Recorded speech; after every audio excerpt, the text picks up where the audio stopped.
And obviously one of the critical things we want to get out of this meeting as well is launching the Waltham Forest Initiative, People for Profit, but thinking about how we're going to organise and how we go forward after this meetings and actions that we're going to take, and the solidarity and support that we're going to give in this borough, which is a very large borough, of course. I think I just wanted to, I mean, I don't want to say too many things because obviously we want to hear from the speakers and what they got to contribute, but there was just one thing that struck me last week. I was at a European Trade Union conference online, of course, on a new social and ecological contract, which was interesting, as these things are. And there was two statistics that came out there which were highlighted in that meeting. And I think one of them you've probably heard, which came from the Oxfam report, which they released in January to coincide with the World Economic Forum, so the Billionaires Club. But they noted that the billionaires had increased their wealth basically in the core period of the pandemic by $3.9 trillion. And that's a very small group of people. But I think the other statistic on the flip side of that, which perhaps hasn't been so well known, in the Global Wage Report, which is produced annually by the International Labour Organization, the actual global labour saw its income decrease by 3.5 trillion. So it's almost a like-for-like dollar in which they were making to what workers were losing to their income. Now, obviously, there's never going to be an exact correlation, but I think it tells us all we need to know when we come to that message about people before profit. So I think really what our speakers tonight are going to do is, obviously, that's on a global scale. These things happen internationally, nationally, and now, and obviously in our borough. And I think all the speakers will sort of obviously give the human reality behind those figures and workers and communities and the struggles and the unions and the campaigns involved in. Good if we can move on to our first speaker, which is John McDonnell MP, who has always been a very big supporter of coming over to Waltham Forest and supporting the Waltham Forest Trades Council. And I think some of you may remember a very big event we had in Harmony Hall just following the collapse of Carillion, talking about private finance initiatives, which John came and spoke at. So I don't think he needs any more introduction. And John has been right at the forefront in the beginning of the People Before Profit initiative. So John, I'll hand over to you. Thanks ever so much. I think last time I came across and physically spoke, then I appeared the next day on the front page of the Daily Mail, if I remember rightly. So we'll see what we can do this time, shall we? Anyway, thanks for inviting me. I just want to talk briefly about the run-up to the budget and what's happening now. When we launched the People Not Profit campaign last year, and these meetings have been going on all around the country, and they've been incredibly successful in mobilising people. What it was all about then was that it was very early on in the pandemic, and it was when people were being forced back to work. And actually, the situation then, if you remember, the furlough scheme had been launched. It was me who proposed the furlough scheme, but it wasn't about 80% wages, it was 100% wages, and it was covering everybody. And I said then, I can remember when Rishi Sunak announced it, it was on a Friday afternoon, and the TUC and a number of unions were cock-a-hoop because they thought they'd had a huge victory. They'd certainly pushed them along. But within half an hour of his announcement, I actually did say, there's a problem with Sunak. It's always too little, too late. And there was a huge number of people that were completely excluded from the scheme. I didn't realise it was at 3 million, the scale of the people excluded. But also, it was obvious that the way things were going, that without doing anything on sick pay and without doing anything around really about introducing real income, minimum income guarantee of some sort, people would be faced with a dilemma of either absolute hardship because they were not covered or the sick pay was at a pittance level, or going back to work and literally risking their lives. And if you remember then, it was construction workers being forced back to work and others. And as a result of, I think, that policy, we did have quite a significant rise in the levels of infection, and then as a result of that, the level of cases that then resorted to something quite serious and the number of deaths. And I can't get over the fact that actually way back then it was blindingly obvious what was happening. And if you remember, we were told then that if we reached 20,000 deaths, that would be a serious matter. Well, we're over 100, what's 110,000 now. And I actually do think it's criminal. I think it is absolute scandal. And I saw Johnson today in Parliament, and the man's a blustering liar. He's an absolute liar. And everything that they did, a combination of having this sort of blustering liar as Prime Minister, and then a complete incompetent like Sunak as the Chancellor of the Exchequer, I think you can understand why we're in this mess. Sunak's invention of eat out to help out was insane. He knew it was going to cause a rise of infections, and that's exactly what it did. But in every area, in every sector of the economy, he's absolutely failed. We've got so many people now being forced back into work as a result of hardship. And as a result of that, people are literally dying. And so I think we've got to hold these people to account. And I just say as an aside, I sat through listening to the cladding statement today.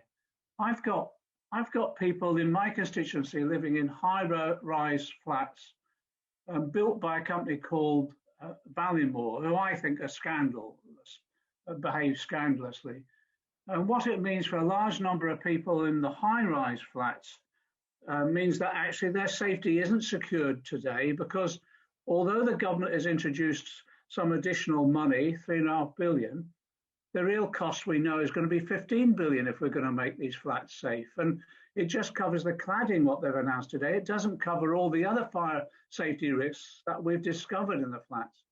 And for those developers like Ballymore, who have made millions out of these developments and have created homes that are unsafe, they're not going to pay a penny. Any levy on developers will be about future developments, not about those ones who've made all the profits up until now. And it just shows you the corporate capture of this government.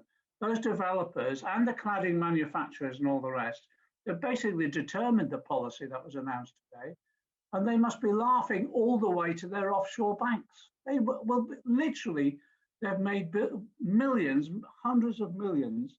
They've created a safety risk to my constituents and so many others. And yes, have actually, I said it was social murder. Grenfell was social murder. People were murdered by these organisations, and they're walking away with literally with no responsibility placed upon them whatsoever. I just think it's scandalous, but it's a reflection of where we're going.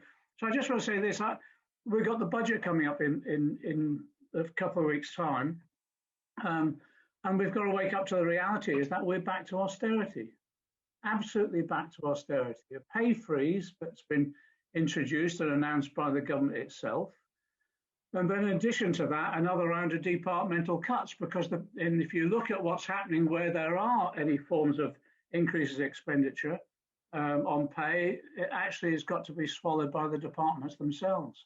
So again, it's another, we're back to austerity. And I just feel that we've got to mobilise now a level of anger amongst people, not just about what the Tories have done during the pandemic, the mismanagement of it, the way they've put lives at risk, and the way that as a result of that people have died, but as a result of the 10 years of austerity. Before the pandemic hit us, people need reminding that we had 100,000 vacancies in the NHS and 100,000 vacancies in social care, and both were on their knees, because from 2010, whereas you need about 4% growth each year in the NHS just to keep pace, they cut their growth level down to 1% and below. So no wonder we were in a crisis situation in the NHS and social care, and that's what they'll take us back to. But also, the issues around poverty, I think are so stark, really. The fact that we actually do now have we don't talk about poverty or severe poverty anymore. Actually, even one of the former government's advisors, Casey, but also the UN rapporteur on poverty, we now talk about destitution in this country. That's probably something that we've not seen for decades, maybe since the Second World War. And so what we need now is exactly what we've been campaigning for in the People Not Profit, immediate rise in the sick pay so that people, if they are sick, if they do have to isolate, they're properly funded. We need proper wage rise for across the economy so that people can have some form of quality of life. We've got to reject any proposal with regard to pay freezes. But in addition to that, we've got to ensure that if people are going back to work, they go back into safe workplaces. And if it's not safe, and I think that can only be determined by the workers themselves, they should not be going back, and they should be on a furlough. And we were calling for the extension of the furlough scheme at least to the end of the year. The IWGB have launched a campaign today, which I support. We need an indefinite furlough because we don't know how long this pandemic has gone on. If you look at what happens in other countries like Germany, they have permanent legislation so that if you are forced in a situation where your wages drop, your wages are supported. And I think that's what we need in this economy at the moment as we go through this difficult period. Finally, I'll just say this as well. All of these measures could have been announced immediately. So why a delaying to the budget is beyond me. I think it's largely because they see the budget as some form of theatrical event that will rehabilitate Sunak in particular, and maybe Johnson as a result of their appalling performance so far.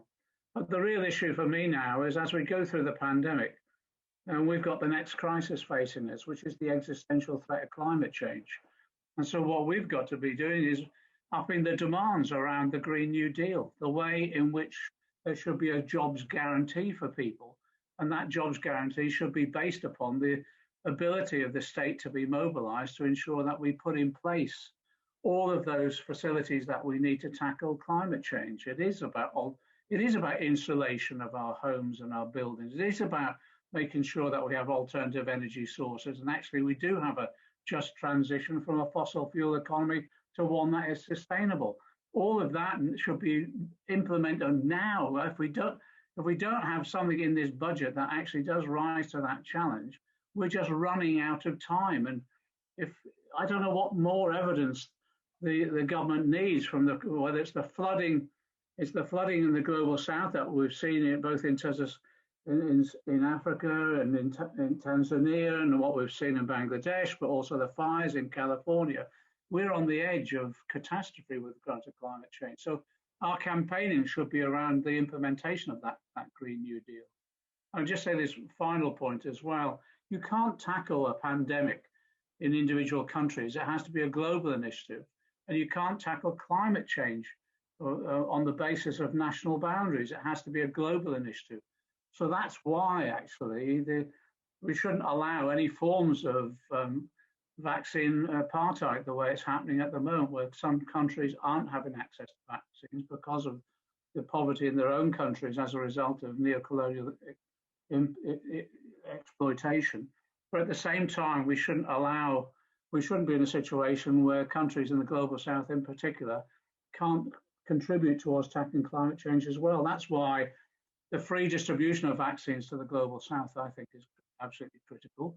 In addition to that, the transfer of technology and resources, which also includes a wiping out of global debt as well to the global south, is absolutely important. And I put that in the context of what they are, what that should be. And I think it is about reparations for our own colonial history over the last number of centuries, and which has resulted in those levels of exploitation of those economies and the natural resources of the global south at their cost and to the industrialized world's benefit. So I think there's a whole range of issues there that I think we've got to mobilize on.